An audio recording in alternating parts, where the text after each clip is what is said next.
What's up, guys? Welcome back to the Combat Sports Media YouTube channel. And before I go any further, you might want to take off the earphones for this one because there's a lot of wind. Now, in this video, we're going to be talking about breaking down and giving out a prediction for the upcoming super middleweight bout between two former super middleweight titleists in David Benavidez and Uzgategui from Venezuela. Now, before I go any further, many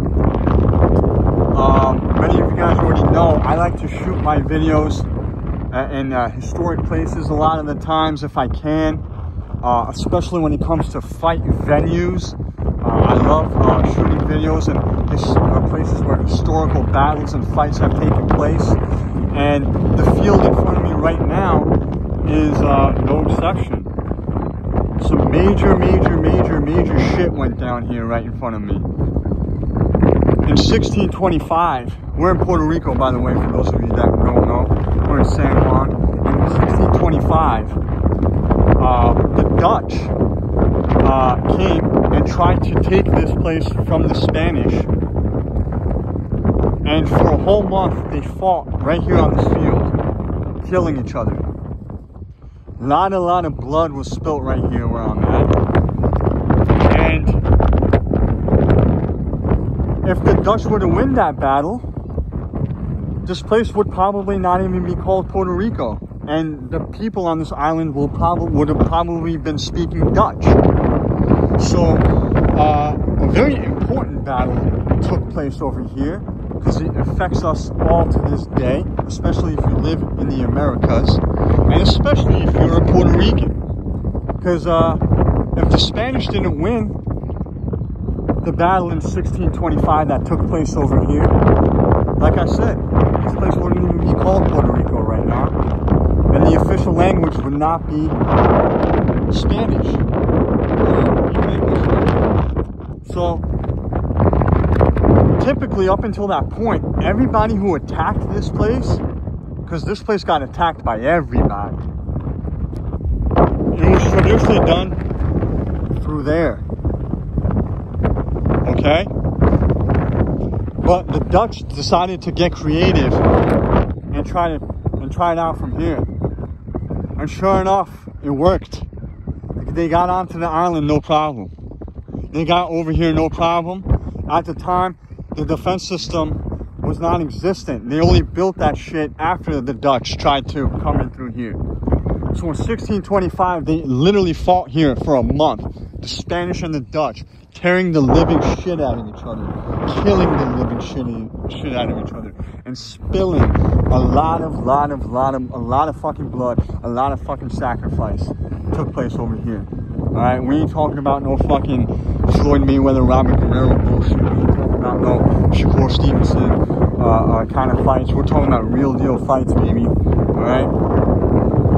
And like I said, the battle that took place here in 1625 affects the people of the island to this day. Because if the Dutch were to win, a major turning point would have happened in history.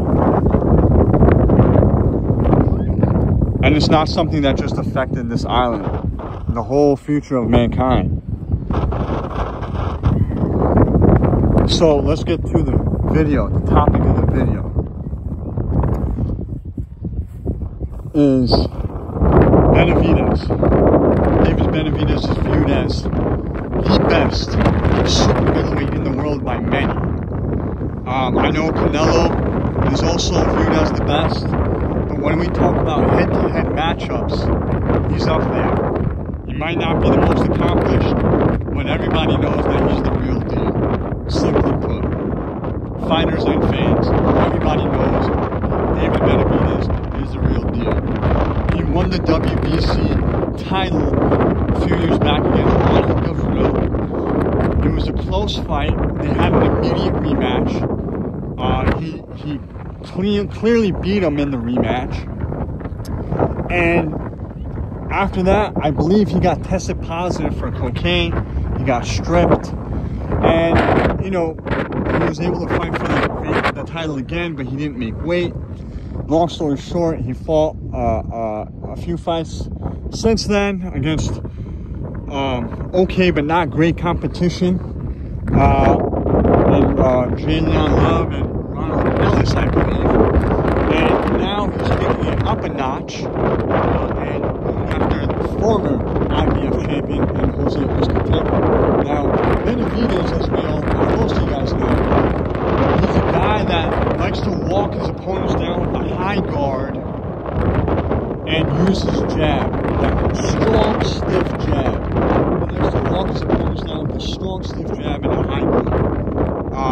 And if his opponents are willing to come at him and engage, that's even better for him. He has to be less worried about all the extra. He loves and thrives off of that kind of fight, off of that kind of battle. He stands at about a little over 6 feet tall. He's a big guy for the super middleweight division. Doesn't have not much of his help. This guy weighed like 200 pounds. He was like 14, so the guy's fucking big.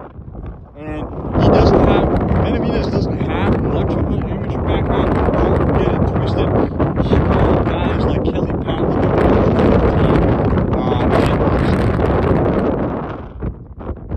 So the guy is very experienced regardless of a limited amateur background and only 20 professional fights. The guy has a lot of experience. He was in with great fighters before he even turned professional. Like I said, he likes to, if you want to move around the ring, he's going to come at you. He's going to walk you down with a high guard, a stiff jab. And once he gets in this punching range, he's going to let his hands go. And he's going to break you down and pummel you. And if you come at him, even better for him. He's extremely durable. He's got decent speed on his hands.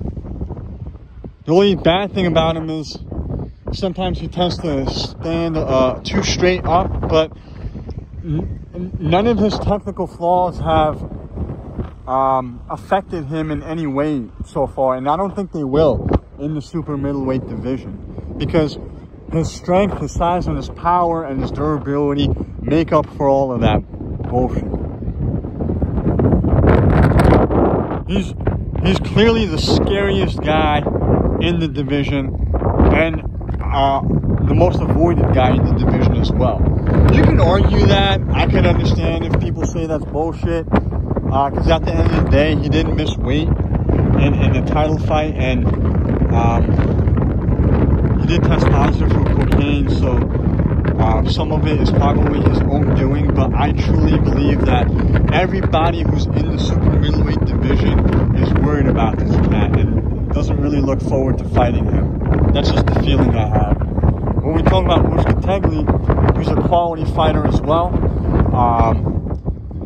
He won the IBF title over Anthony Durrell.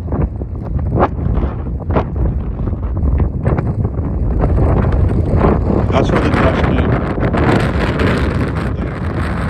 1625. So, and after that, he ended up losing his IBF strap to Caleb Plant.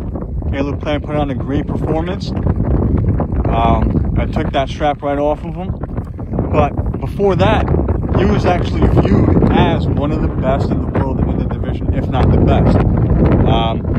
It may sound hard to believe now, but at the time, that's what it was. And that's what made Caleb Plant's win over him great, was the status that he held at the time. The problem is, now, stature-wise, he's very similar to Benavidez. He's a tall, big guy, long arms for the division. One of those guys that can easily fight at light heavyweight and has fought at light heavyweight. But the problem is, he loves to come at you. He thrives off of his volume punching.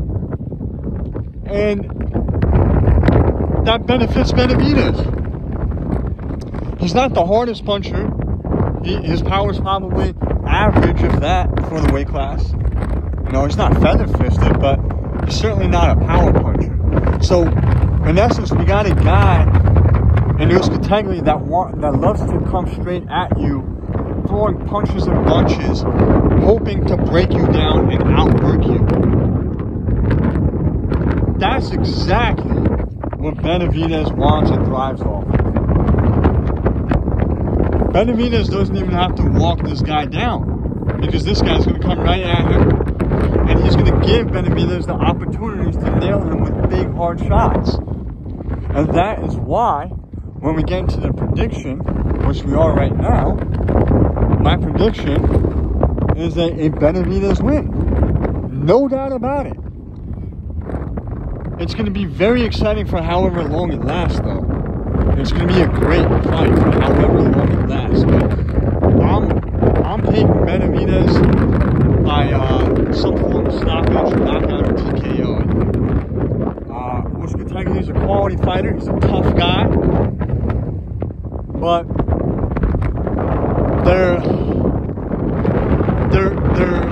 these are two fighters that are relatively on the same level, pretty much, kind of, but one is just tailor-made for the other as far as style is concerned. And that's going to be the story of this fight. If Uzgategui had a different style, maybe if he had like maybe a boxer puncher style, if he was like a sharpshooter, boxer puncher, it would be a different story. You know, like I said, it's not because he's a lot worse of a fighter, it's just a style. This is a style issue.